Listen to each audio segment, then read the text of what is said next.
Okay, we'll call the Door County unit of Wisconsin Towns Association to order. Let's start the meeting off with a pledge of allegiance to the flag. I pledge allegiance to the flag of the United States of America and to the republic for which it stands, one nation, under God, indivisible, with liberty and justice for all. Thank you. Well, welcome to Sevastopol. And this is our, the third meeting of the year? You're right. This is our second, in this year, this is our second full board meeting. We had one Zoom meeting back in February. And so thank you for all showing up. We'll start with a roll call since not all of us attend every meeting. We'll start with a roll call. So Brian, why don't you introduce yourself as you walk in here? Brian Forrest from the Soil and Water Department. I'm Jason Kodge, Town of Forestville. Bill Jorgensen, Town of Washington. Ron Lux from the Town of Washington. Donald City, Town of Bailey's Harbor. Randy Halstead, Jacksonport. Nancy Robillard, Town of Gardner. Mark Lentz, Town of Gardner. Amy Stackton, Town of Gardner. Ruth Krischer, Town of Forestville. Steve Solms, Town of Gibraltar. Larry Hubert, Town of Portland. Yeah. Dan Wolfel, Town of Sevastopol. Amy Clark, Town of Sevastopol. Teresa Canberry, Jacksonport. Derek Daniel, Sevastopol. Miles Van Housen, Egg Harbor. Beth Fogger, Egg Harbor. Joel Kitchen, State Cycling. Paul Chamberlain from U.S. Senator Ron Johnson's office. Yeah, and John Piaski, WTA Director. John Jarosh from Destination Door County. and I'm Roy Engelbert, your chair from the town of Forestville. And Linda Waite, Town of Sevastopol. Thank you. And minutes for the last meeting, they were all sent out, or did you pick them up right this evening? We would need a motion to approve the minutes from the last meeting. Randy? Okay. Second. Second by Steve. Steve, thank you. Thank you. Any further questions? Hearing none, all those in favor of approving the minutes, please signify by saying aye. Aye. Opposed? Motion is carried. Financial report, Linda. Okay, as of July 30th, 2021, we have a balance of $554.71. And Scott Construction has been kind enough and generous enough to cover our luncheons for the past several meetings. So he will be covering tonight's luncheon as well. So thank you to Scott Construction. Brian Patton couldn't be here tonight. I think he's still suffering from a few injections that he received. So otherwise he was planning to make it. He couldn't make our council meeting, but he's doing okay.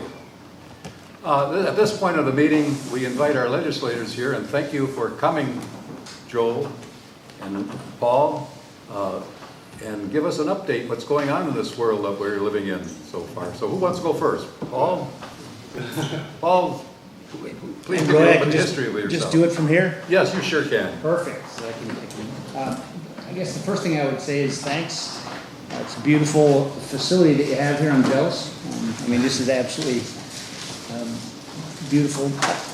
What I have to share, I think, is going to be fairly brief because the Senate is in recess, but I'll go slow because I think there are a few points of emphasis that I'd like to make. Before the Senate recess, they passed the first of two, what I would consider massive infrastructure bills, and I think I might use that term loosely. The senator voted no, not because he's against infrastructure. He has talked through this entire debate about the fact that he believes we do need to spend money on infrastructure. He is against mortgaging our children and our grandchildren's future. Those of you that recall, you may recall that in 2010 when he ran, one of the reasons that he ran was his concern about debt and deficit. And of course, that concern has only been exacerbated during his time that he's been in the Senate. This bill will cost $1.5 trillion and add $256 billion to our national debt. What the senator proposed instead was to repurpose $700 billion that was authorized as part of the $1.9 trillion fourth coronavirus relief bill in March. Again, I find it interesting that they called it a coronavirus relief bill when you had allocations to be spent all the way out to 2028.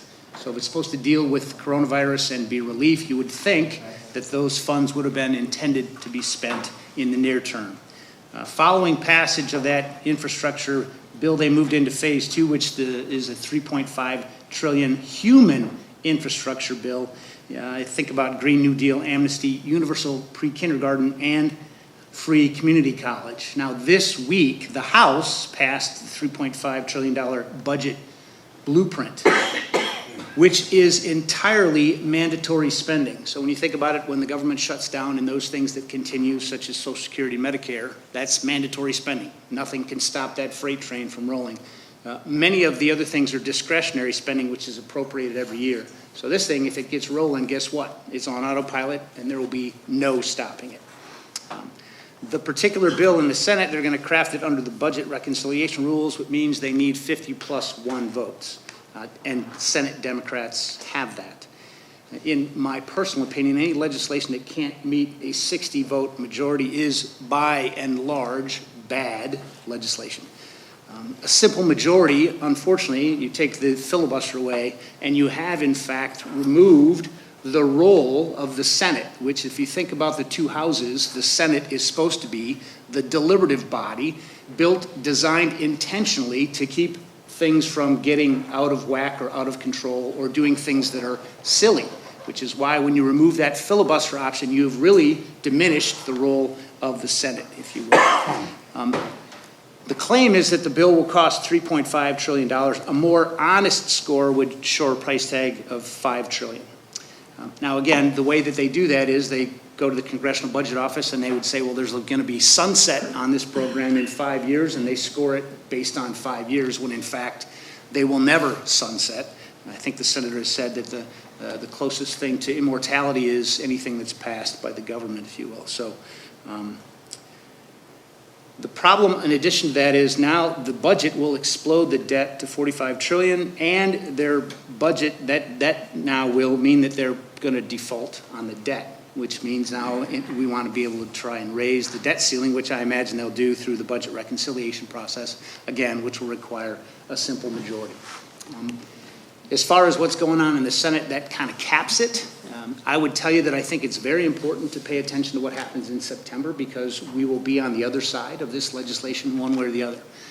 And the implications of that obviously would be far-reaching. There are obviously other things going on in the news. The senator was at Fort McCoy. And again, the interesting thing is what's going on in Afghanistan. There's not a whole lot of people paying attention to what's happening on the southern border. So we still have a crisis on the southern border. We now have a challenge in Afghanistan, and it's going to be exciting times. I do think that what we can certainly count on is the folks at Fort McCoy, in addition to the folks from the State Department, Department of Homeland Security, the folks on the ground that are going to deal with this challenge will handle it with aplomb. So if there are no questions, that concludes my update. Thank you, Paul. Yes, sir. We have a few little time for questions. If you have any questions or need more clarification. Yes, sir. The Afghanistanians that are in Fort McCoy, do I as a taxpayer of Wisconsin pay for any of that? At this point in time, I would think the answer to that question is no. And again, the senator was asked. When you say at this point in time, are you saying that possibly? Well, again, I would anticipate, and the senator has been pretty clear, that he looks at this as a federal government requirement. And so he is going to go out of his way to ensure that the cost for this goes exactly where it belongs, which is back to the federal government. Which is us. Well, at the end of the day, right? So again, that's, I think, where we are. You know, it's interesting. I'm not sure that anyone has a clear understanding of what's going to happen at Fort McCoy. There's a number of things that have to be determined. The commanding general only found out 10 days ago that they had this mission. So there's an awful lot yet to be determined.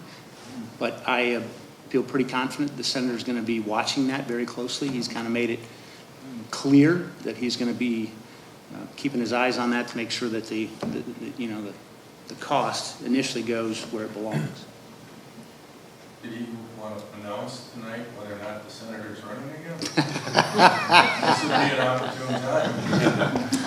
You know, the funny thing is, I don't know that I'll be one of the first people that will know whether or not he will announce. He has not announced. He continues to say that he believes he has a lot of time. He thinks that campaigns run far too long.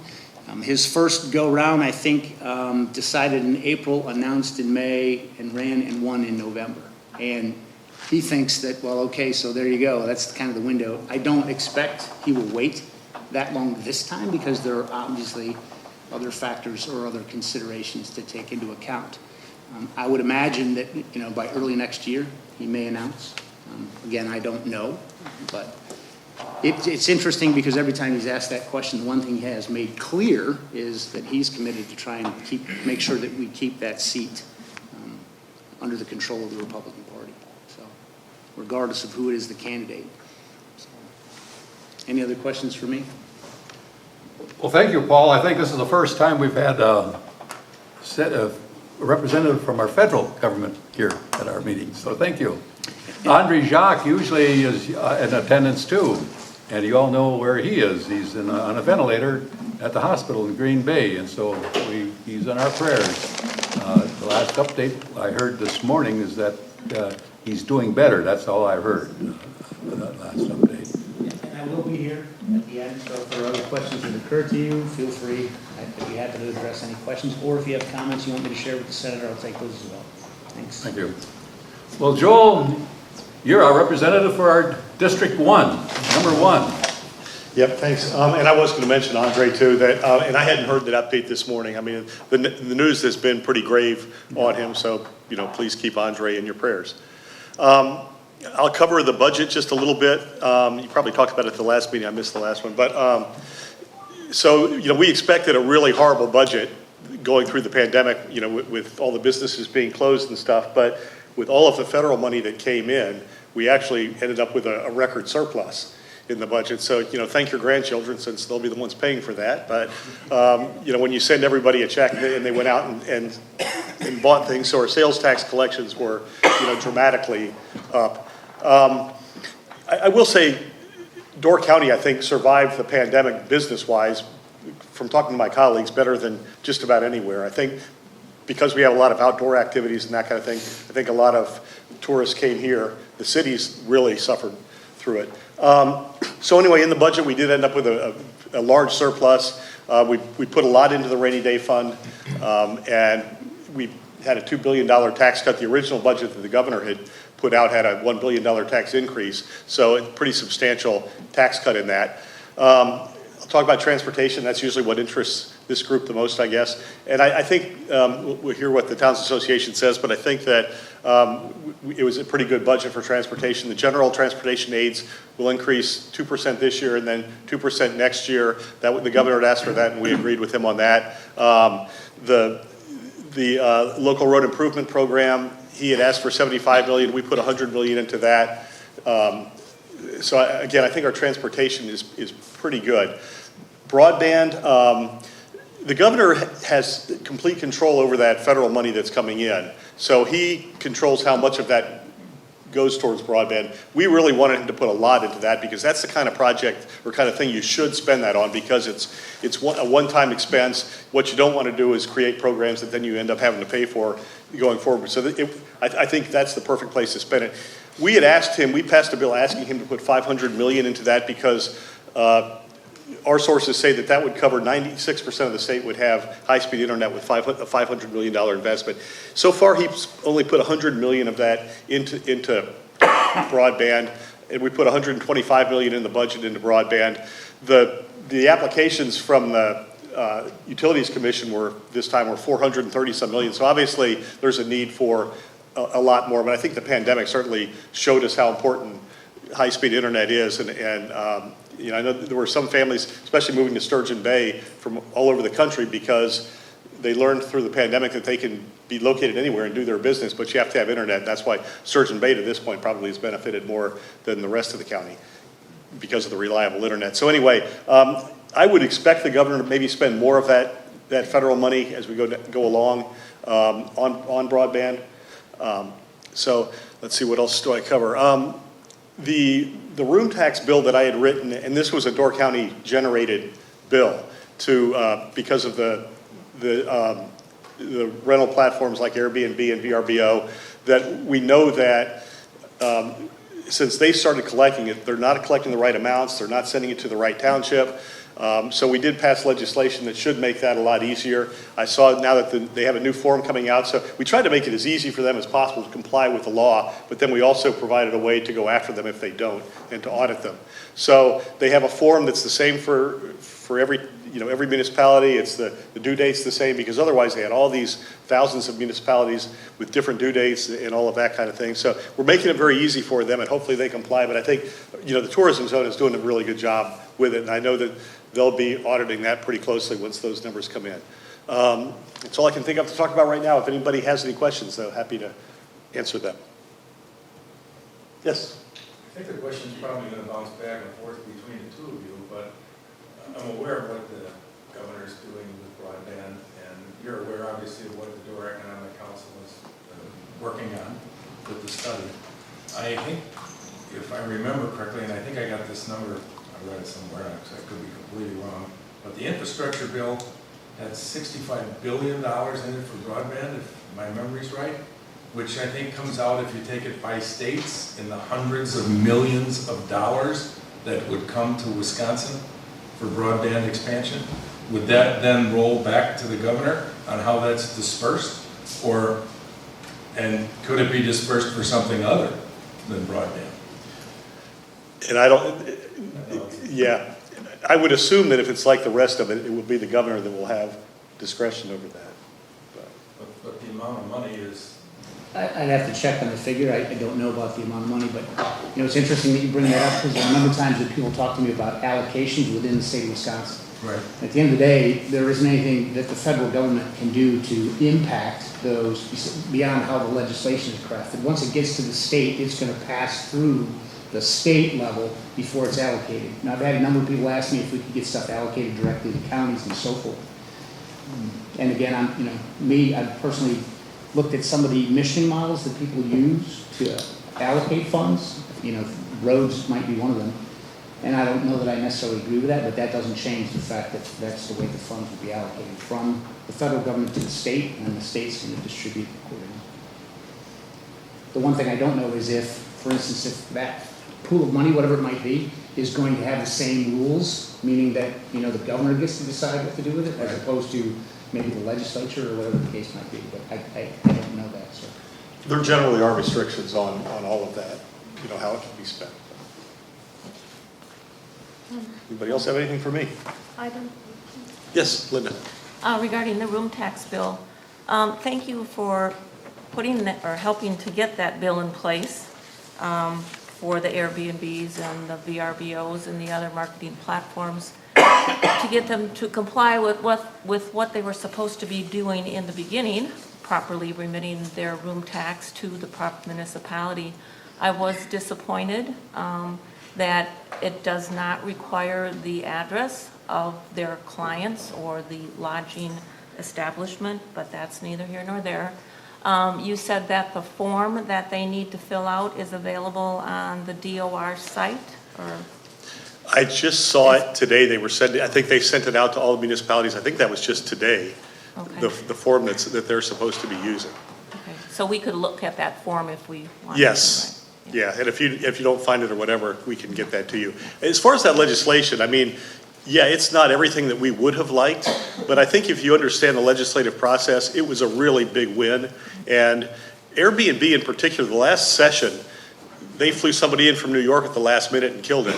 And I had a reporter from New York call me, and they were surprised we had gotten as far as we had, because they are very good at crushing anything on the state level. So you can say you're disappointed, but I don't think you should be if you understand the process at all and what we're up against. So I think the format is there. If it doesn't do the job, if they still aren't doing it right, I'm going to have a talk with the Attorney General if they ignore, because they're very good at ignoring municipalities when they make requests. If they do that, I'm going to talk to the Attorney General, because I don't think, Sevastopol or wherever, how do you go up against Airbnb? They don't care what you think. So this isn't the end of it, but it's a big step forward. Thank you. Randy? You think they'll ever change the way LRIP works? Because every time we get LRIP money, the county has to underbid a private by 10%. So if we get 15,000 every time we get something like that, we're basically throwing away half of that LRIP money. Well, It's frustrating. yeah, that's good. I mean, I don't have an answer for you, but it's good. I mean, it's good to get feedback on it, and I want to hear that from you guys, and what, I can do to lobby to have it done better, I guess. Anybody else? Well, thank you, Joel. Thank you, Okay. Paul. Thank you. And we'll move right along. And last year, I believe, Brian was with us talking about water testing in the wells, right? Was that about a year ago? Yeah. Yeah, about a year ago. And Brian Force is from the Soil and Water, and he would like to give us an update on what's going to happen this fall. So Brian? Sure. Just real quick, I just wanted to update what we've done. This is our third year of doing a private well study. And this is a collaborative effort that we've entered into with UW Oshkosh and the Public Health Department. And we've coordinated this effort to reach out to people to test their wells and to share the data. Because a lot of people don't realize that even if they test their well annually or however often they do it, that information isn't available. There's not a big database that we can go to look at if we want to see trends across the county. That's all private data. So it's up to the landowner to share that with us. So 2 years ago, we started this effort and we offered this service, a discounted rate to test for bacteria and nitrates across the county and to start to build this database. So we've got participation growing. We had 180 or so the first year. Last year we had 295 participants, and now we're in the third year and we want to grow this. So what we've done is reached out to all the people that have participated in the past, and then we've also done some targeted mailings around the county at random locations in places that were underrepresented, and that we didn't have good coverage, because we want to get a good picture of what it looks like across the county with regard to groundwater resources and what do we understand about bacteria and nitrate levels. So what we did, and I brought just a handful of each, and I can certainly provide this to everyone, but this is a letter that went out to all of the past participants, as well as these random people. It was about 629, I think is the number of people that we sent this out to, trying to get a good coverage across the county. And then the flyer that UW Oshkosh put out. And this is, like I said, this is something we've budgeted for, and we've been able to do this the last couple of years. We're doing it again this year, and we've certainly got it in the budget for going forward. We want to be able to keep building this database of information that we have. And you'll see, and I don't know if I have enough for everybody, so, but I can certainly share it too. If you want to reach out to me, I'm at the Soil and Water Conservation Department, if you want more information. But you'll see that we've got 2 good years of data on bacteria and nitrates, and there are hits. There are certain levels that we see. Nothing that's really alarming compared to state levels, but we do understand that there's spots in the county, and our geology up here is really flashy too. So we see certain things at certain times of the year. Right now, this is just a fall study, but we'd eventually like to expand it to a spring and fall study, where we'd be able to get a better understanding when we get snow melt and runoff happening. We can capture some of those events where we might see things happening from certain land use, and we might see how that impacts our drinking water that we're all sharing. So this is coming up. We have the deadline as September 11th for people to register. And the way it's set up is we have budgeted dollars that we can offer a discount to the first 250 people that register. So it's normally $45, and we're going to offer it for $30 to the first 250 people. After that, we want as many people to participate as we can, but we can only offer the discount to the first 250. So after that, it's $45. But that offers the nitrate and the bacteria information. And there's also an additional $25 fee if you'd like to learn more about lead and arsenic and some of the cumulative things that, like a homeowner package, somebody that wants to sell their home or that wants to know more about their drinking water or their well distribution system. That's an additional fee that kind of goes above and beyond the study, but we thought this was a good opportunity to be able to offer that to people that want to learn more about their well. So it's a twofold thing. We want to educate people. We want to tell them more about what the water that they're drinking, but we also want to build this database of information that we know about the county resource, about the drinking water that we're all sharing, because a lot of people also don't realize we're surrounded by water, but we all get our water out of the ground. So the entire county is a groundwater system that we're all drinking from. So.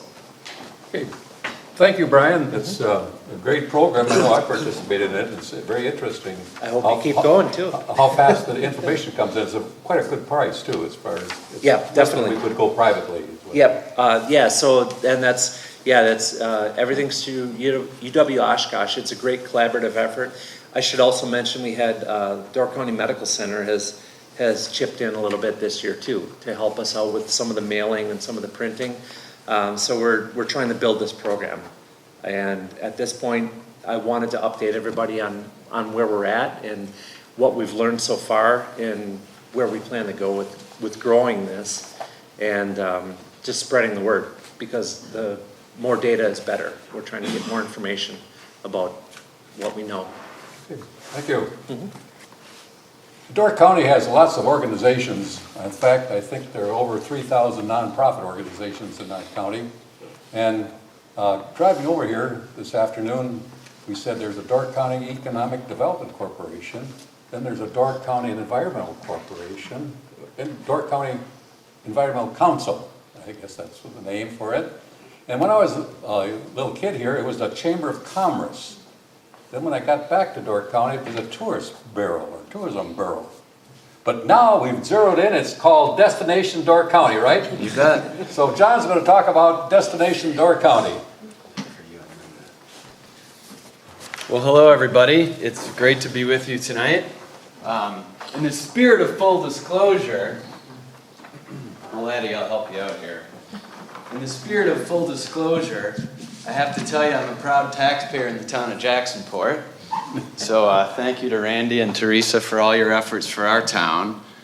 And Door County is a fabulous place, as you all know.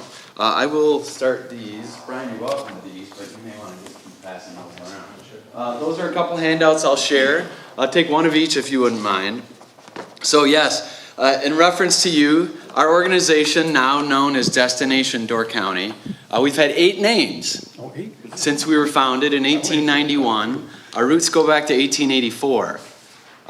We're on our 8th name right now. Most of you may remember us as the Door County Chamber of Commerce. That name stuck around from 1924 to 2004. So a little history lesson there for you. Good 80-year run for that particular name. That's been our longest one. I think one of the things that having 8 different names has shown over the years is just how our organization has evolved over time to meet the needs of our community.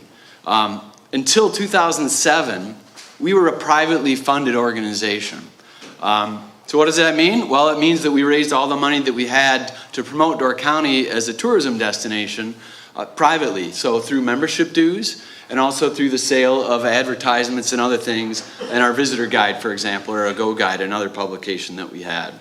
In 2007, as most of you probably know, Door County began an effort to collect a countywide room tax. It took us about a year and a half to get all 19 of Door County's municipalities in the Door County tourism zone. What that means collectively is every township, or the 14 townships, the 4 villages and the 1 city that make up the 19 municipalities all collectively pool the dollars that are collected through room tax to promote Door County as a single destination. I think that's everybody knows Door County outside. It's easy to sell us as one place instead of 19 different locations because of our geography, and certainly being surrounded by water helps that. We've also been promoted that way for a long time. When tourism first got its start here, people knew Door County. Again, it sticks out like a sore thumb, pun intended. So we've been very fortunate to represent this place. It's beautiful, as you all know. What I'm here primarily to talk to you all tonight about is some of the changes that have happened recently, both with the tourism zone and with our particular organization. So I really do appreciate the opportunity to be here to just chat a little with you. I know you probably have heard from Josh Van Lieshout. He's currently the chair of the tourism zone, or Dave Elliott, who's the vice chair of the tourism zone at this point in time. Mr. Elliott has been the one that really has spearheaded the increase in room tax push that he started back in September of 2020. This particular push was driven not by our organization, but by the Door County Tourism Zone. As the tourism entity for the zone, that means that we are the one that gets the room tax revenue to use to promote Door County and to promote continued overnight stays here. So we are a part of that process, since we would be the recipient of an increased revenue from room tax, but the tourism zone has been the organization that has pushed the increase.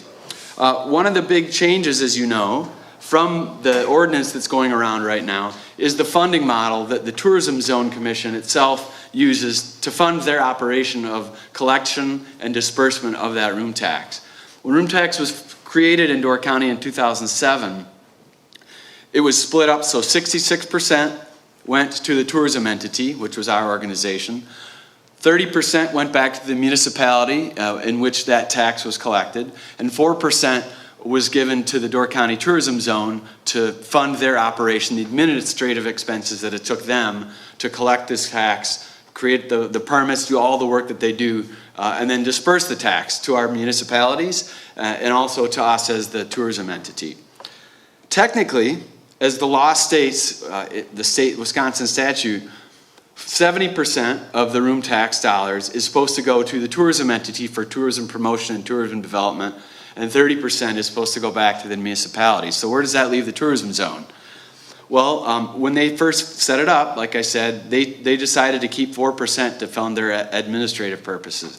Technically, that does not meet state statute. So that we haven't had any issues, but we could potentially, because we are not technically following the statute it is written.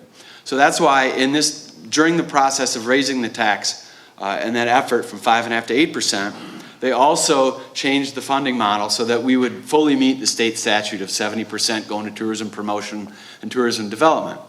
That is why they have turned around and asked our municipalities to help begin funding the administrative expense of the collection process and of the disbursement process. So if you've seen those ordinances, you've seen that language, and you've talked about it at your own boards, that's where that fee comes from. How do they determine what each municipality is going to pay? It's based on the formula of how much your municipality puts into the pot. So all 19 municipalities, actually 17 of the 19, I think in 2019, actually collected room tax. There was 2 that didn't. But based on that percentage, so let's see here, I have numbers, so I'll say them quick. The town of Sevastopol, just for fun. So in 2019, your share here in the town of Sevastopol was 6.61%. Of all the room tax that was collected in 2019, they collected 6.61% of that. So the formula that the tourism zone is using to fund their operational expenses to collect and disperse the tax, in that scenario, Sevastopol would owe 6.61% of whatever the tourism zone's administrative budget would be. So that's where that figure comes from, if you're wondering how much that would be. And that is to be clear, so we start to meet state statute. Now, we've never been challenged legally.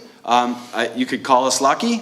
You could say it's not worth the effort. But regardless, I think the zone recognized the fact that we needed to get to that 70% threshold, so we fully met state statute in terms of how room tax was being dispersed. So, that in mind, one of the things that our board of directors looked at is, okay, here's an additional expense for our municipalities. How could we as an organization try to help with infrastructure costs? Now, currently the 66% or the 70% that we will get under the new room tax ordinance, assuming that that passes, is dictated by state statute on how it can be spent. The 30% that goes back to our municipalities originally, there is no encumbrances on that. You can spend that however you'd like. However, the 70% that comes through the tourism entity, there are restrictions, again, based on state statute. So we're limited on how we can use those dollars. Tourism development and tourism promotion are how they say. The handouts that you all have, I did include a portion of that statute in there so you can see what exactly it says and how it reads. Now, it's still open to interpretation, but one of the things that our board recognized was the opportunity to partner with our municipalities perhaps better than we have before. You all have municipal expenses that are directly tied in to the visitors that visit your municipalities. And so we thought there's a great opportunity there for us to reimburse our municipalities based on the number of dollars that you're providing to the tourism zone to fund their operation. Now, because they're dollars coming from us and not your 30%, they are limited. That's why, again, I had that particular verbiage in there, because we have to be careful how we spend those dollars, or we're, like anything, opening ourselves up as an organization and as an entity to legal action if people don't think we're spending the dollars according to state statute. We obviously don't want to go down that path. We want to make sure that we're on the right side of the law, using those dollars appropriately, because our innkeepers and our lodging community collects those dollars, and we want to make sure that they're appreciative of the work that we're all doing and that it passes their smell test, to just put it bluntly. So, we're very excited about that program. The document that you have in front of you sort of describes that municipal reimbursement program. It is still being processed. Room tax obviously is not, the increase has not happened officially yet. That is going around to all of our municipalities right now. I believe several of you may have dealt with that and looked at that ordinance already. Our goal is to make sure that all 19 municipalities that are currently in the zone today are in the zone when we move on to the next level, whatever that room tax rate is. Why that's important to us as an organization? Because per our entity agreement, we are only allowed to use room tax dollars to promote areas that are in the zone. So if a municipality would not be in the zone, unfortunately, based on that entity agreement that we have with the Tourism Zone Commission, we would not be able to promote that particular municipality or any businesses or organizations that are in it. That's not our choice. That's just how the entity agreement reads with the tourism zone, since the money that we have to do all our work comes from room tax dollars. So that's how that works. And that's unfortunately kind of a hard reality. We certainly want to do everything that we can so we can continue to represent every municipality in the entire county and not all of Door County except. So if there's questions that you have specifically, I don't necessarily have to answer them now, I can. But for specific to your individual township, let me know. I'm happy to meet with you at a separate time. We can talk numbers, you can ask questions. I know in 2007 and 2008, when we were moving forward with this process and the zone was just getting created, there was a couple of municipalities, the city of Sturgeon Bay being the biggest one, that was not in the tourism zone right away. So we had to be very careful what we did at that point in time because they were not in the zone and they were not funding the operation and providing room tax to us at that point in time. We had to do some special things, and I was excited that they came on board as of the 1st of January in 2009. And we've been that way ever since. Room tax has certainly contributed a lot to our municipalities here in Door County. Since 2007, through the end of this year, room tax has given back over $17 million to our municipalities in the county through that 30%. So that 17 million plus you have been able to use for whatever you need. It goes into your general fund and you can choose to allocate that however you desire. This year, as you may suspect, and as Representative Kitchens had mentioned briefly, we have had a banner year. This will be our best year in Door County in the history of tourism in terms of room nights, in terms of economic impact. Based on the tourism, the sales tax numbers, and this involves more than just tourism, right? This is all taxable sales.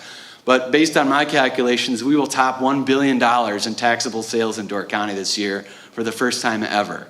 That's just tremendous. Those dollars obviously are used for other things, but that also shows how important the economic activity has been to us as a county during the pandemic. Last year we were down, economic-wise, from a tourism standpoint, about 18% is what we were down last year. Compared to other locations, that was really, really good.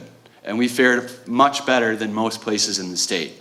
As Representative Kitchen said, the places that did horrible last year were larger cities where meetings and conventions were a key part of their business. Those did not happen at all last year. And for the most part, those have not really happened a whole lot this year either.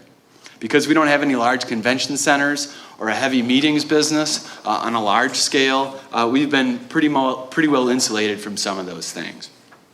So from that regard, we're very fortunate. And a lot of what we offer in terms of our experience and our product from a tourism standpoint is what people have wanted. Outdoor recreation, they can feel comfortable.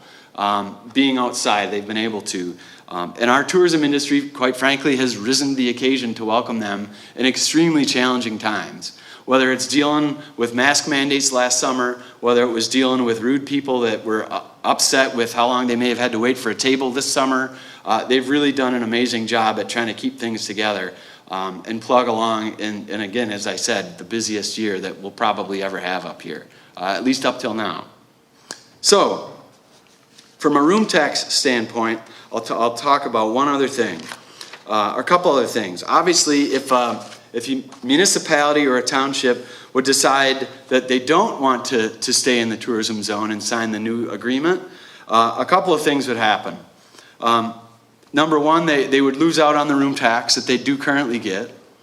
In order to get room tax again, a township or a municipality would have to set up their own system to collect and disperse a room tax. So if you did the math, I think you'd probably find that as a losing proposition based on the amount of work that the current tourism zone does for the municipalities that are in the zone. As I said, the other thing would be lack of representation in things that we're allowed to do based on our entity agreement with the tourism zone. And the same would go with with businesses that are in those municipalities. They would no longer be a part of what we do, unfortunately. So that's why it's really important for us to do everything in our power to get all 19 municipalities in the zone and keep them there so we can continue to be one team, one dream, right? We all want to be in this together and promote ourselves collectively. That's been our goal. It certainly would make our life as easy as, our life is not easy based on what we do, but it would make it a lot easier if all 19 municipalities were part of what we're doing. The other thing that I haven't talked about yet, and that is our Strategic Community Partnership Program. It's a program that we started back in 2009. And what that program does is it also takes some of the dollars that we get through the tourism zone and gives them back to our community business associations. So Destination Sturgeon Bay for one in the city. The town in Fish Creek Civic Association, Bailey's Harbor Community Association, Jackson Port Area Business Association. All of the local community associations that are here do get funding from us to the tune of about $375,000 collectively this year. With the room tax increase, our board of directors recognize their importance, and we will actually plan to increase that amount to, currently it's 11% of the dollars that we get from the tourism zone. That number would increase to 19%. So our community business associations would receive more money to do all the important work that they do at the individual community level, in addition to the job that we're doing and the work that we're doing on behalf of the entire county.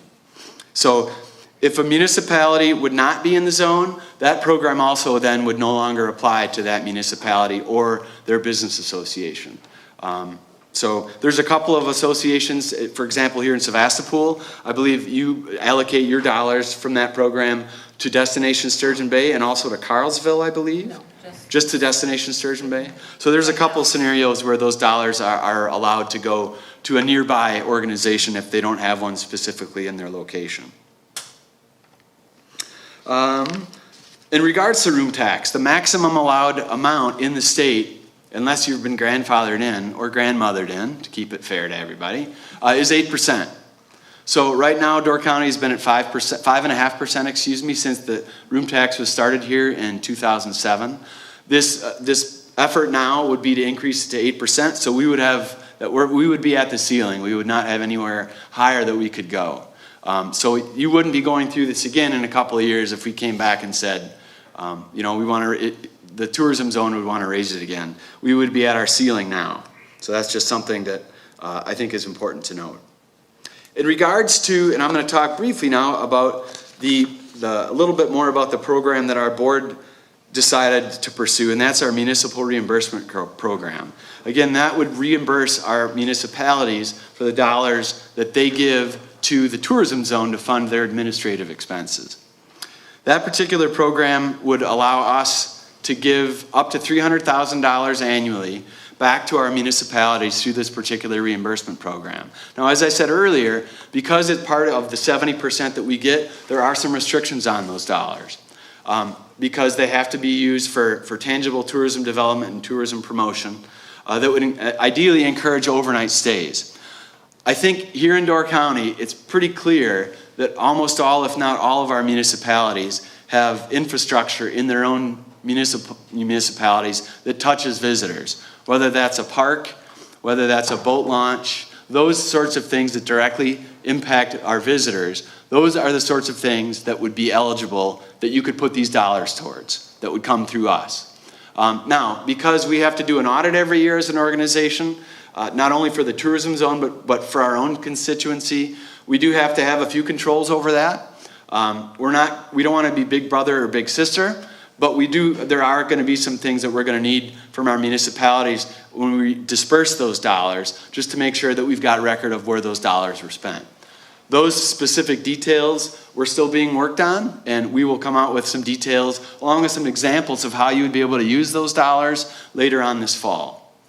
We want to make sure it's an easy process. We don't want it to be a burden on our municipalities. Our clerks have enough work to do as it is, frankly, and so we want to make that process as easy as possible while still making sure that that we're protecting the dollars and making sure that everything is accounted for as we need to. So, that being said, I'm happy to entertain any questions. I'm happy to hear any funny anecdotes that anybody's got to share. And yes, Mr. City. Yes, you talk about projects. Can you get reimbursed for a project that's already done? That's a great question, and I'm not sure exactly on that one. I will need to get back to you, and I will make sure to ask that question. That's a good question. Again, this is a work in progress. I said it on this sheet. There are some things that we're going to need to work out because it's a brand new project for us, and we want to make sure that we're doing stuff by the book. There are organizations that are out there in the state that want to make sure room tax is spent appropriately, wherever you're at in the state, and we want to make sure that we're adhering to all the statutes and the language and all that sort of stuff. The second part to that question is the project itself. Does it have to be in the year that you are distributing the funds, or could it be from 2019, 2018? Another good question. I am writing that down, and we'll let you know. Thank you. Thanks, John. Other questions? Yes? Just what's the definition of a transient tourist? That's somebody that stays for less than 30 days. So transient lodging, for example, is what room tax applies to. So I believe that is for any stay less than 30 days. Room tax would apply to that particular stay. Thank you. From a informational standpoint, if you have not visited the tourism zone site, they do a great job at reporting. All the spreadsheets that you could want and more. Their annual report is a much easier and much easier thing to digest if you're looking at what happens overall. That report is part of their annual meeting, and I believe you all, as municipalities, should get that report from them. It's also half of a report from our organization, Destination Door County. That's also required under state statute that tourism entities provide a report. So that report is both in the same document that would come from the tourism zone. And again, this year their annual meeting was in July, but you can go to doorcountytourismzone.com to find that annual report if you're at all interested in that. I will say we are extremely blessed when it comes to data on lodging. We, by far, have more data than any other municipality in the state of Wisconsin, and we're at a whole county level. I really have to commend the folks that set up the tourism zone when they did in 2007, because the data that we have, not only for our needs, but for our municipalities and our lodging community, is really second to none. And we're envious amongst other destination marketing and management organizations because of the amount of data that we have access to from a lodging perspective. Whether that's municipal, what sort of unit by municipality is doing well. So we're really blessed in that regard from a research standpoint that we have that data. A couple other quick things about our organization. As room tax has come on strong in Door County, and as our current organizational model is a legacy model at this point, still membership based, and that is what sustained us for over a century. But as we approach new levels of room tax dollars, and as we look at how best we as an organization can serve our community, the whole community, we are really looking thoroughly right now at moving to a non-membership model. That decision has not been made by our board of directors yet, but we do have a committee and a group that's looking at that right now. Essentially what that would mean is that our membership dues structure that we have right now would go away at some point. Whether that's a year from now, 2 years from now, I'm not sure. But there would no longer be, to use a card playing analogy, an ante to get in the game with what we're doing. So all of the opportunities that we would have then would become available to any tourism-related business in the county.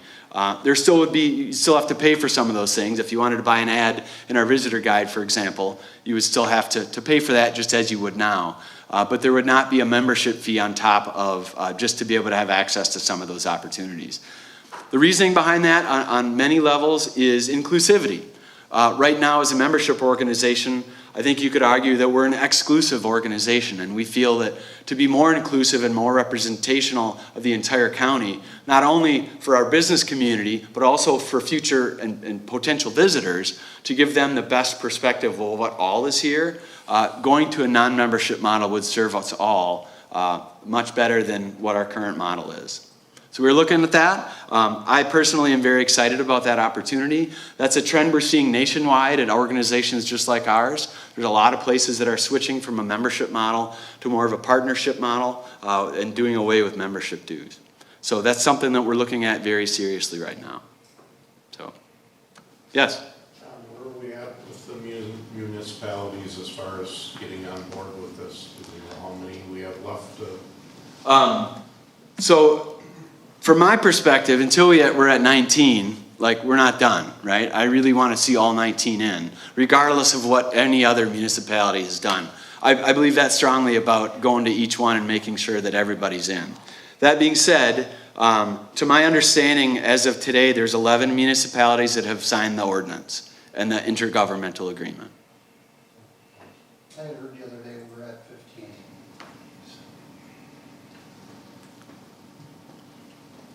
I know it's on some agendas coming up in September. I know I'm headed to Claybanks and to Jacksonport to talk about this on their September meetings.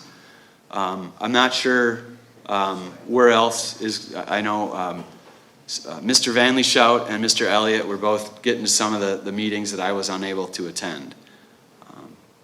But for those that have signed it, we'd like to thank you for that. I think it can do great things for us as a county, not only from a municipal budget impact, because the increase in dollars that you all receive, but also from a tourism standpoint. You could make that argument, I suppose, if you felt like it, that maybe Door County is too full right now. Maybe there's too many people up here. That's a debate we've heard all summer long. I don't think we're there yet. And some of the things that we're looking to do and add some management responsibilities to our list of things that we do as an organization, I think would be really good for the county. Some additional research, some additional studies. There's companies that will help you measure what your capacity is. That's something that I think we need to do here in Door County. Perhaps partner with some of the local organizations that are also concerned about those sorts of things to help us truly understand what our capacity is here in Door County. Depends what you measure, right? So there's some other things there from data intelligence gathering that we're looking at as well that I think could help emergency services. I've talked to Aaron LeClaire about this a number of times. And also help our municipalities better understand how people move when they're here.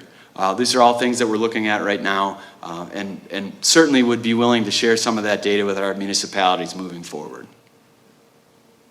Other questions? Yes, Joe. Just a quick comment, and you touched on it, but in working on this room tax thing, it became very apparent that there's no place in the state that does as good a job as our tourism zone does here, tracking down the room tax and keeping track of everything. That's why one of the challenges in that bill was that most of the state doesn't even realize the money they're missing out on. But our tourism zone, there's nobody close in the state. Yeah, I couldn't agree more. It's amazing the work that they've done. Just amazing. And thank you so much for all your help with that bill. I know how hard that is, and I know how hard you worked with Kim and Josh on that to get that passed. And while it maybe didn't have absolutely everything that we were hoping for, it's just amazing that what we got through did. So thank you for all of your efforts there. John, I have a question. Yep. With the amended intergovernmental agreement that we had to execute, or we will be executing, and the amended ordinance, is that going to trickle down so that municipalities will have to enter into revised or updated agreements regarding the strategic community marketing entities too? Yeah, that will, and we'll be coming out with that later this year, I believe. That's not, I mean, you know, that's more on our end, but yeah, we will be resending those out to make sure the allocations are still as they are intended to be at the municipal level. Okay, thank you. All right, well, thank you very much. I appreciate the opportunity to be here. And again, if anybody has questions or would like to talk to me privately, I'd be happy to talk with you. So thank you. Thank you, John. Appreciate it. Every 2 years, citizens from Dora and Kewaunee County get together, and about 130 of them go down to Madison, and we call it Legislative Days. And the very first time I went, John was the team leader. And units of 4 people go up and down the steps of the Capitol, visiting with every legislator that's in the Capitol. Most of the time we visit with just the aides. That's who we visit with. But the first year we went, we were very successful in getting the business through. One of them was dredging the harbor at Washington Island, which got through. We also got money for Fincanterians for their thing, and I forget the other 2 items. Oh, yes, delay of school. Yeah, school start. School start, that was another one. Well, guess what? That came up again this year in 2021, and this year it was virtual, Zooming. We were Zoom meetings with all the legislators. So in 2023, they'll come again, and look for that. It'll usually be in February of the year, and every time we go, and I think if you were around, Joel, you would have seen us. Oh yeah, I'm always there. You were there, okay, very good, very good. There's 72 counties in Wisconsin, and this past weekend, 52 of them got together, the chairs, including myself, got together in Stevens Point to elect our new directors. And John and Lee are our directors for Wisconsin Town Association for our District 6, right? John, that's District 6. District 5. District 5, see, I don't have my book in front of me. I always look, you take your magazine that you get from the Counties Association, and you look at the first page and you see who's who. So, John, would you give us an update, please? Okay, the reason that we have this annual meeting is basically it is an annual meeting, and it's where we set our budget for the coming year. We elect our directors every other year, and because of the way things fell, the directors did not meet after the meeting, so we haven't elected new officers yet. So now they're scrambling to try to pick a day where we can get together and elect our new officers for the coming biennium. Part of what we did was basically the budget process, and we've got a strategy laid out for the next 15 to 20 years of where we are, where we're going, where we want to be financially. I'm kind of like Senator Johnson when it comes to money. I don't like to see money spent. I just like to see money coming in. And if I spend it, I want to get twice as much value out of it as what the dollar is worth. what has blown my mind the years that I've been on the WTA board is what it costs us to operate. And what it costs us for our secretarial help, what it costs us to run the organization, the overhead, what it costs us for lobbyists, what it costs us for our attorneys. And all of this is paid for by your dues. And we have a group called TAC, which is Town Advocates Council.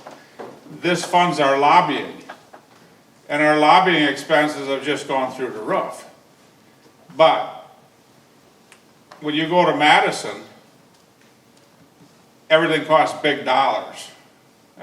We kind of joke as a board, we've got Wisconsin and then we've got the state of Madison.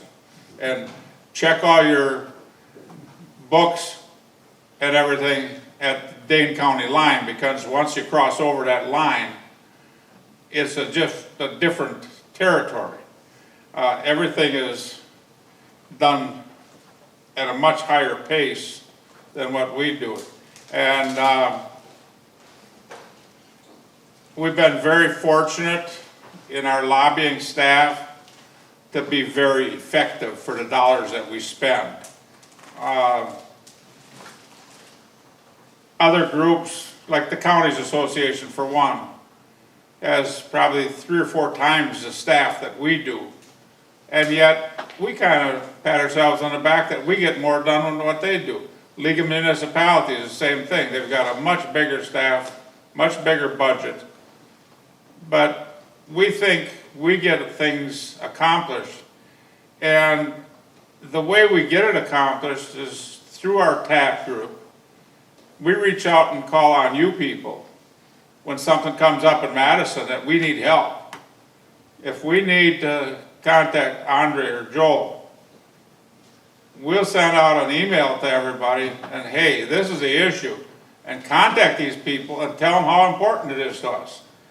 These other associations don't have the voters to do the work for them. And so we're representing you, the voters, the management of all these municipalities, and we're getting things accomplished with your help. And we're really well recognized there. With that in mind comes my talk that I need to have every town become a member of TAC. It costs you 25 cents per person, your population, that's what your dues are.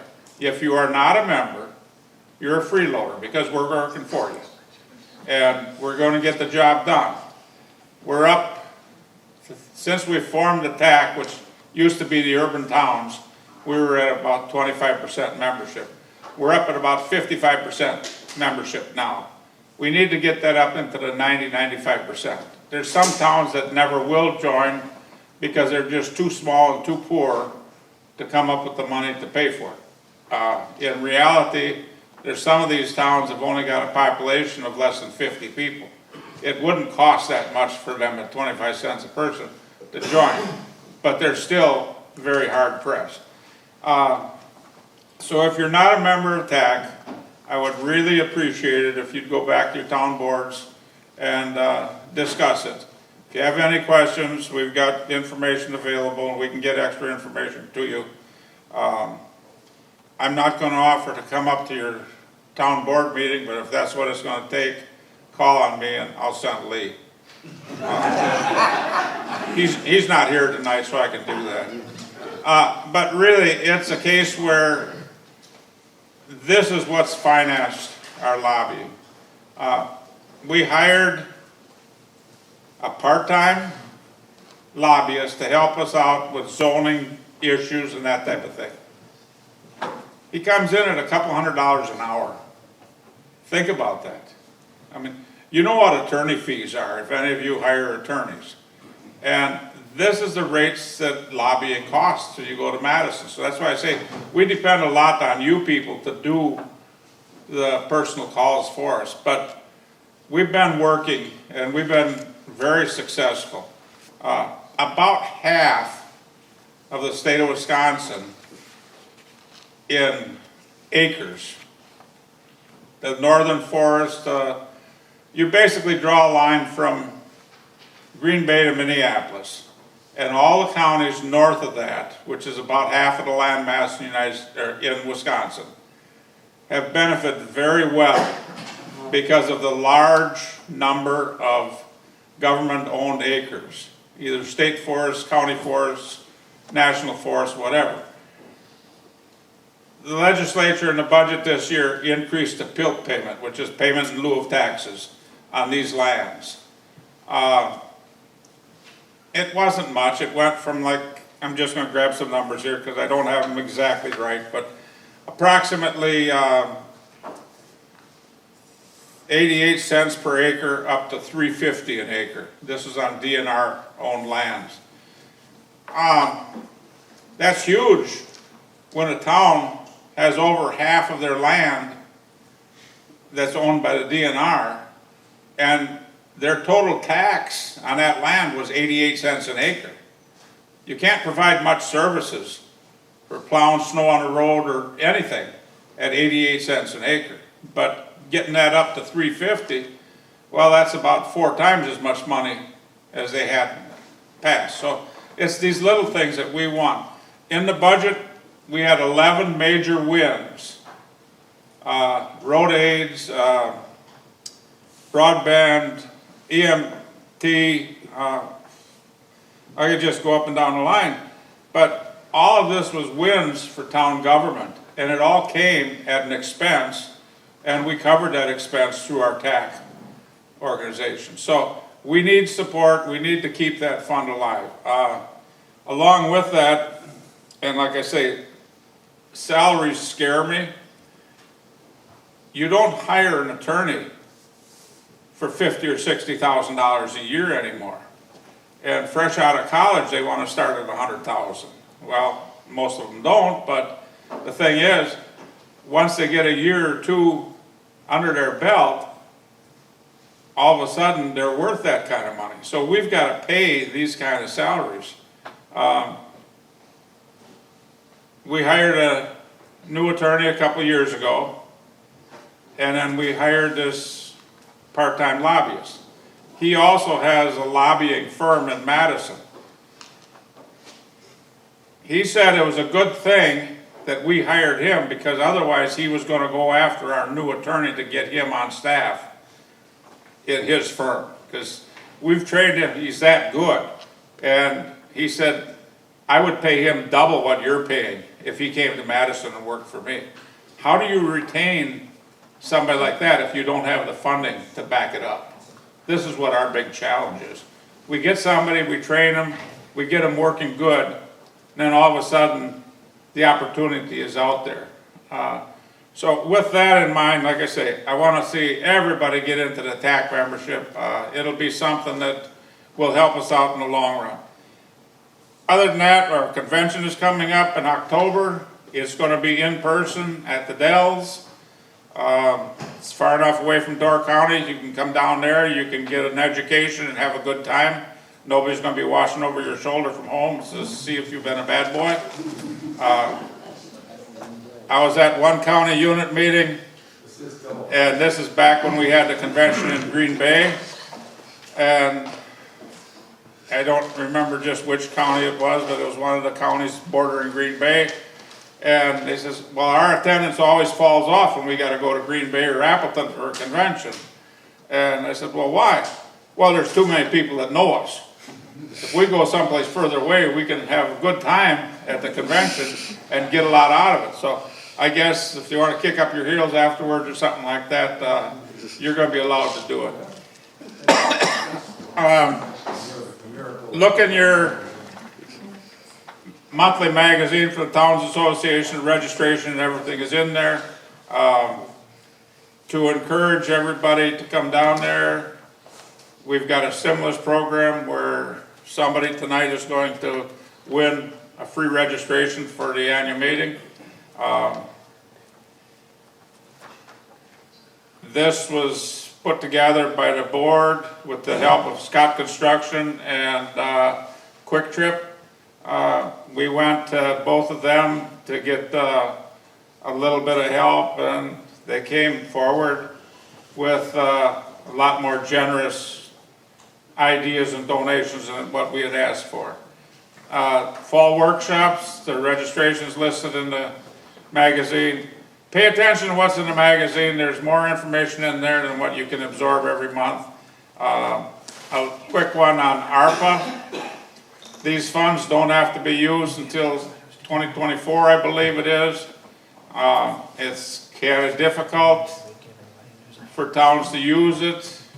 There are ways that we can get around some of this federal bureaucracy. The one of them is that if you have lost revenue because of the COVID, you can prove it, you can deduct that amount of money from the money that you have gotten. Now, I don't know how a town loses money. You operate on tax dollars, you collect your taxes, you got your money. It's not like you're running a lemonade stand out on the street or something. However, the good thinking in Washington says that we're supposed to have a revenue increase of 4.1% a year. Well, we've got levy limits that only allow us a 2% growth. So between 2% and 4.1 is 2.1% of your gross budget. Because of COVID, we were not allowed to raise 2.1%. Oh, no. We weren't allowed to raise that because of levy limits. But it was COVID that caused the levy limits, evidently.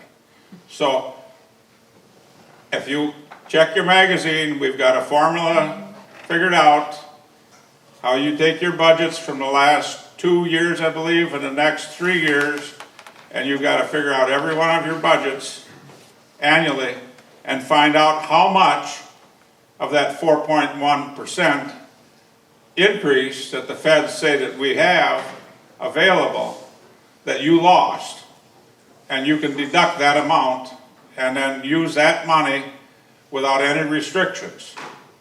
So, needless to say, we've got our Jake Langenham, our outreach specialist, been working full-time on ARPA. And he's trying to analyze every one of those 150 pages plus. I talked to him last week one night, and he says, he said, any questions, here's the email. You send your email out to Washington, and they'll get right back to you. He says he's waiting to get his first answer back, but he's sent several emails, and he's been sending emails for the last 2 months. So they'll get right back to him. He doesn't know what right really means, but they'll get back to him. So the thing is he's been sending out some of these questions that are coming from you people and trying to get good answers for them. One of them that I came up with was, there's a clause in there that if you use this money for stormwater, it's allowable. But evidently stormwater doesn't go through a culvert underneath the road. It has to go over the road to be eligible. So there's something about, if the road washes out, you can replace it and qualify. But if the culvert handles it, but it gets bad and you need to replace it, that doesn't count. So it's these little things. With that in mind,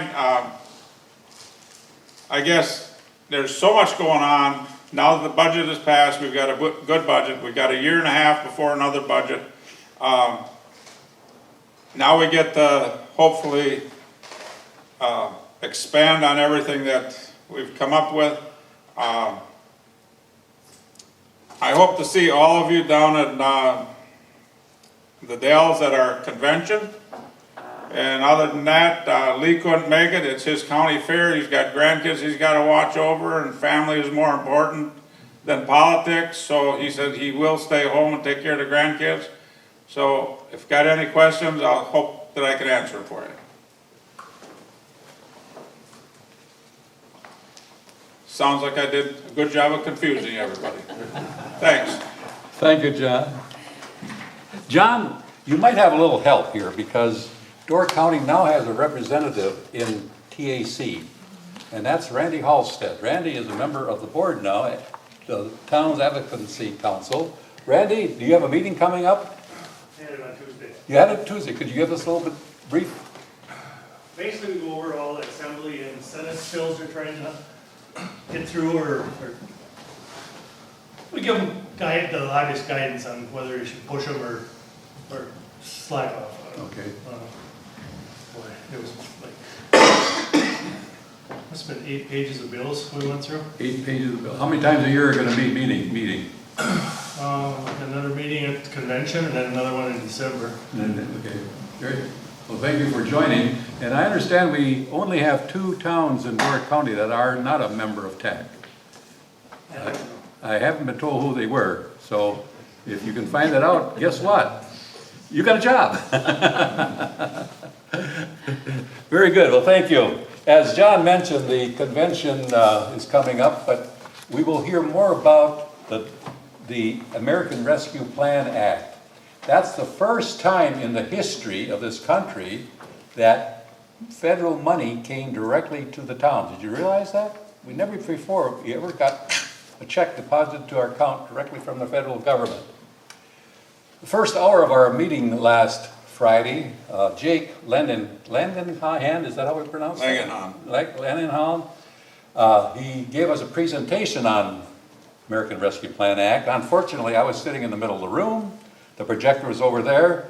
The slides were about that tall, so all I could see was the black. I had my eyes checked last month, new glasses, so it's not the eyes, it was just the screen was bad. And but the plan can be used right now for public health, personal protection equipment, water sewer, refer to the Clean Water Act, broadband, and revenue replacement. And that was what John was talking about, revenue replacement. Now, you received an email from Jake with that formula.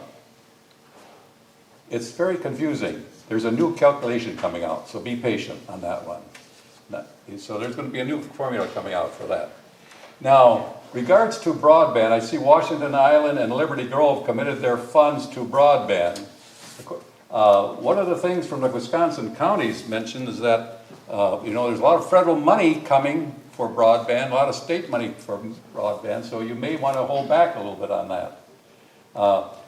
One of the other things is that you have until 2024 to spend this money, so target patients is the key where you're going to spend this money. We don't have a big bushel of it, but it's a nice money to be spent.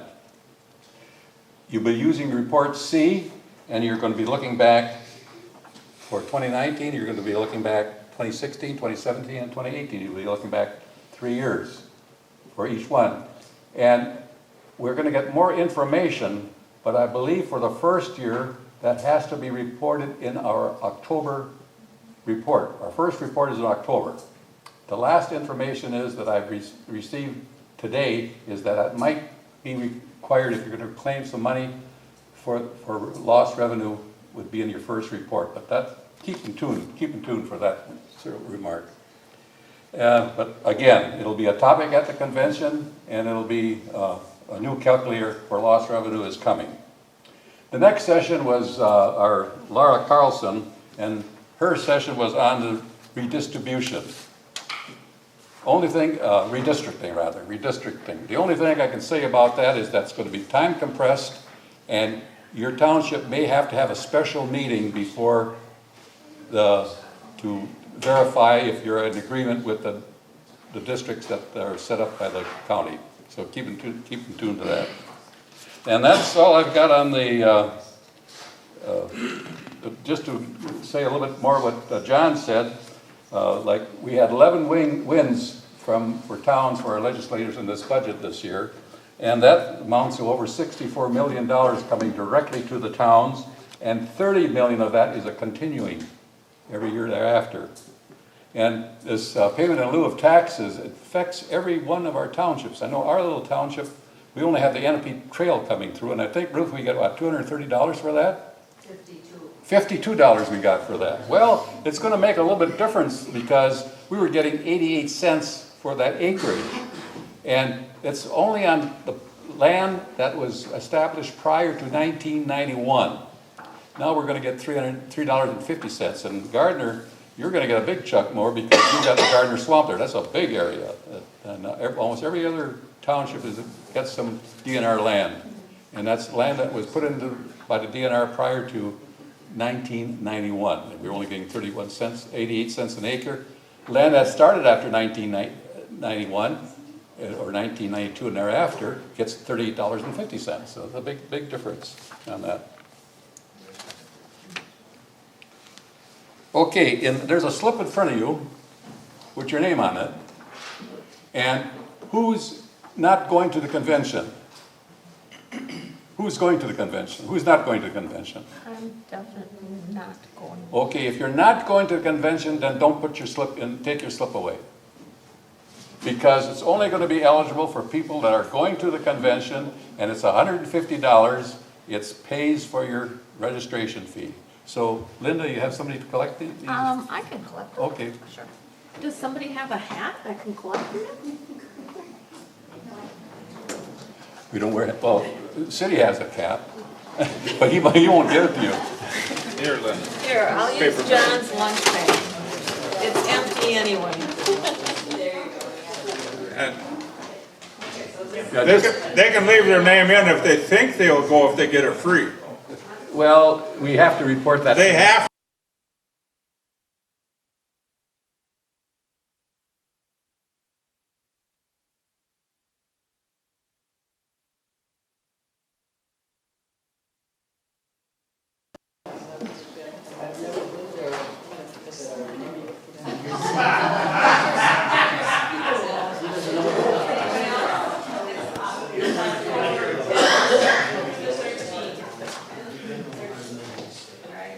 Everybody else is trying to forget.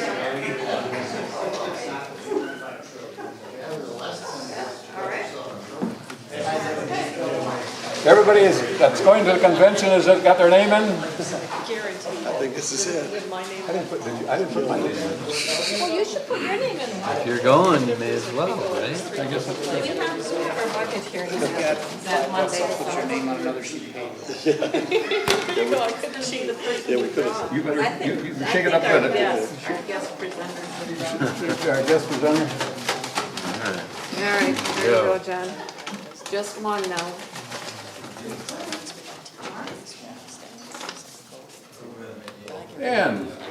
And the winner is. the winner is the man from up north, Steve Sons. Wow! You're going to the convention, finally. Steve, you'll be getting the certificate directly from the WTA, from Shawano. So Linda's going to report that tomorrow, and you'll get that. At our next meeting in November, we'll have a $50 certificate to raffle off. Our next meeting is going to be in Sturgeon Bay. Town of Sturgeon Bay. Town of Sturgeon Bay. You know where that town hall is? It's the KC building right on Highway 4257. And the fourth Thursday is Thanksgiving, so it's got to be the Thursday before. So that's going to be the 18th of November is our next meeting. The town is responsible for getting the speaker, and we might want to ask them to consider getting Jake up. He's available. He was on Zoom when we had it back in February, but it was just a general topic. But we'll give them Jake some. from the Towns Association? Yes, yeah, Jake Landgenhahn. That might be difficult. Maybe. Because it's Thursday night before deer hunting. Oh. Yeah, it's a Thursday before they're hunting, deer hunting, yeah. And not that he wouldn't come, but I don't know how serious he is for deer hunting, but. Well, thank you for all for coming. Yes, Can I just have a minute? you bet. For those again that don't know me, I'm Hans Lux, I'm the town chairman from the town of Washington. My prior life, I was a police chief, and I understood the value of networking and associations and just having mentoring programs as well in place to help out. And kind of what I wanted to come today is, we're in a unique situation on the island. We have just lost our town clerk, treasurer, who has decided to end her service with the township. I have a deputy clerk who's been on the job less than a year. So what I'm asking for until we can get our act together and get ourselves squared away, I'm looking for anyone that would be willing to accept the phone call or any help that would be available from you guys and from the knowledge and expertise that you guys might have, that you might be willing to accept the call from her to help her get her through. I hope that's what we here do as an association as well. So I just want to bring you that we're in that predicament. And so if anyone has that ability or would be willing to help mentor out, I sure would appreciate it as well. So if you've got a second to kind of see me afterward, let me know. I'd appreciate it very much. Thank you. Thank you. Well, quite a few towns have a full-time clerk. Dan, your clerk is full-time every day, 5 days a week? Full-time and a half. Full-time and a half, yeah. And so there, you know, Ken in there, and I know Egg Harbor. You got office hours. Jacksonport has office hours. Part-time. Part-time, yeah. Okay, so there people are available. So Any help would be very appreciated good. right now. Yeah, we all have different. Our townships are a little bit different, and so that's why even though we're not like this, a big block of counties. We're like this, and so we are different. Each township is a little bit different, so we have different needs and different things that are bothering us and things we have to fix. But Steve, you don't have anything to fix, do you? Oh, I got most of them fixed for a while, I think. Very good, very good. Well, thank you for coming. Are there anything, there's no other business to be conducted at this time. A motion to adjourn would be in order. I'll still believe. Second it. Motion to adjourn by Larry, second by Mr. City. All those in favor, please signify by saying aye. Aye. We are adjourned.